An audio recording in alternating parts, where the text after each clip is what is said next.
வணக்கம் மக்களே! தமிழ் தகவல் சேனலுக்கு உங்களை அன்போடு வரவேற்கிறேன். இன்னைக்கு நம்ம பார்க்க போற விஷயம் நம்ம வீட்டு ரேஷன் கடை பத்தி. நம்ம தமிழ்நாடு சட்டசபையில தொடர்ந்து மக்களுக்கு சந்தோஷமான செய்திகள் வந்துகிட்டே இருக்கு. நேத்து கூட ஒரு முக்கியமான அறிவிப்பு வந்துச்சு. ரேஷன் கடையில எல்லா பொருளும் ஒரே நேரத்துல கிடைக்காம நெறைய பேர் கஷ்டப்படுறாங்கன்னு புகார் வந்துச்சு இல்லையா? அதுக்கு நம்ம அமைச்சர் ஒரு சூப்பர் பதில் சொல்லியிருக்காரு. கடந்த வாரம் நம்ம கூட்டுறவுத்துறை அமைச்சர் பெரிய கருப்பன் பேசும்போது ஆந்திரா, தெலுங்கானால வீட்டுக்கே ரேஷன் பொருள் தர்ற மாரி தமிழ்நாட்டுல கொண்டு வரலாம்னு யோசிச்சுட்டு இருக்காங்கன்னு சொன்னாரு. அது மட்டும் இல்லாம எல்லா ரேஷன் கடைக்கும் சொந்த கட்டிடம் கட்ட போறாங்களாம். அப்புறம் நம்ம உணவுத்துறை அமைச்சர் சக்கரபாணி பேசும்போது திமுக ஆட்சிக்கு வந்த பிறகு கிட்டத்தட்ட 20 லட்சம் புது ரேஷன் கார்டு கொடுத்திருக்காங்கன்னும் இன்னும் நிறைய பேருக்கு புது ரேஷன் கார்டு கொடுக்க போறாங்கன்னும் சொன்னாரு. நேத்து மறுபடியும் அமைச்சர் சக்கரபாணி ஒரு சூப்பர் அறிவிப்பு வெளியிட்டாரு. சட்டசபையில கேள்வி நேரத்துல திமுக எம்எல்ஏ அசோக்குமார் சில முக்கியமான கோரிக்கைகளை வச்சாரு. தஞ்சாவூர் பேராவூர் அணியில நெல் சேமிப்பு கிடங்கு இல்லையாம், அங்க ஒரு கிடங்கு கட்டணும்னு ஒரத்தநாடுல இருக்கிற மாதிரி பெரிய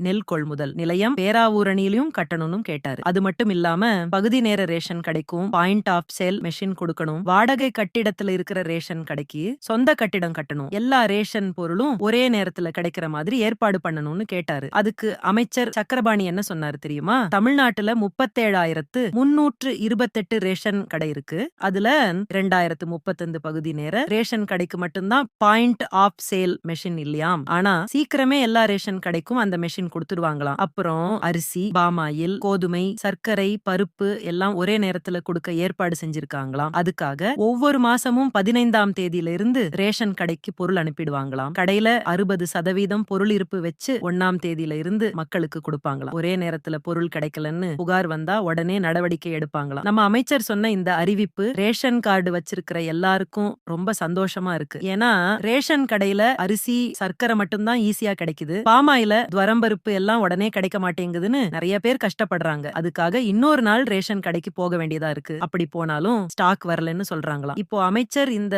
அறிவிப்பு சொன்னதால ஒரே நேரத்துல எல்லா ரேஷன் பொருளையும் வாங்கிட்டு வரலாம். அது மட்டும் இல்லாம இந்த வெயில் காலத்துல அடிக்கடி ரேஷன் கடைக்கு போற கஷ்டமும் குறையும். இந்த தகவல் உங்களுக்கு பிடிச்சிருந்தா இந்த வீடியோவை லைக் பண்ணுங்க, ஷேர் பண்ணுங்க. மறக்காம நம்ம தமிழ் தகவல் சேனலுக்கு சப்ஸ்கிரைப் பண்ணுங்க. நன்றி.